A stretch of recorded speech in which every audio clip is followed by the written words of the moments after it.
Rebonjour, je suis à nouveau avec Gérard Engasser de Cap Manager. Et maintenant, une petite question, Gérard, sur l'environnement de l'entreprise. Dans votre livre, vous mettez en avant, et je suis tout à fait d'accord avec vous, qu'on est dans un nouveau contexte où l'écosystème de l'entreprise est en changement permanent. La nouvelle donne, c'est que l'entrepreneur doit s'adapter à ce mouvement permanent. Qu'est-ce que vous conseillez aux chefs d'entreprise de TPE pour faire une bonne recherche sur son secteur, sur ses concurrents, etc. et mettre peut-être des outils en place à ce niveau-là? Alors effectivement, comme vous le dites, hein, l'environnement est en perpétuel changement et l'accélération des évolutions s'intensifie. Donc ça devient de plus en plus compliqué pour le chef d'entreprise de suivre ces évolutions-là. Donc plusieurs outils s'offrent à lui. On est à une époque merveilleuse puisqu'avec Internet, on a accès à énormément d'informations.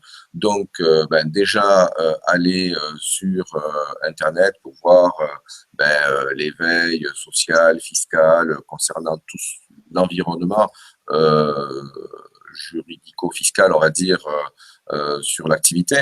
Concernant son secteur d'activité, il existe des sites, les premiers sites où on peut avoir de l'information, c'est sur les organisations syndicales qui sont spécialisées dans les activités du dirigeant, les sites des OPCA, des organismes de collecteurs de formation, souvent des études sectorielles, la presse économique sont de bons leviers.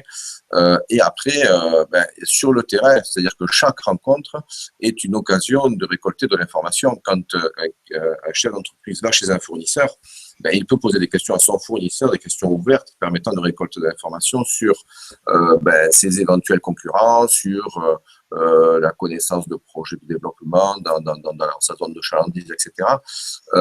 Et après, s'il n'a pas le temps de faire tout ça, il peut se faire accompagner par des spécialistes, des gens comme nous. Nous, on le fait pour nos clients chez Cap Manager, où on fait des veilles qui permettent d'avoir de l'information, de la transmettre et de faire gagner du temps aux dirigeants. D'accord, donc ça c'est une prestation qui peut être externalisée auprès de prestataires et de consultants comme vous.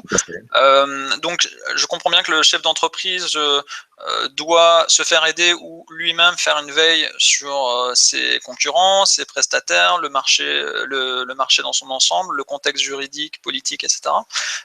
Est-ce que vous avez une préconisation sur... Oui, pardon? Oui, je disais les évolutions technologiques également. Ah oui. Effectivement, oui. C'est de plus en plus utile de suivre les évolutions technologiques également, c'est sûr. Est-ce que vous avez une méthodologie, par contre, sur l'outil? Est-ce que vous préconisez, par exemple, de créer un document Word, Excel?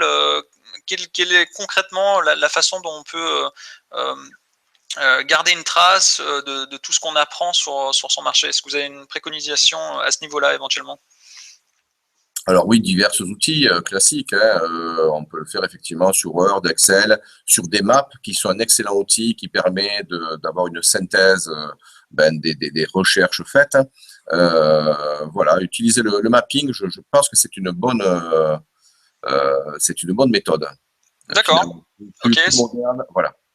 C'est noté, donc le mapping, j'inclurai un lien également pour ceux qui ne savent pas de quoi il s'agit en description de vidéo. Merci Gérard pour ce petit point sur l'importance de l'écosystème de l'entreprise et je vous dis à bientôt pour une autre vidéo avec Gérard Engasser de Cap Manager.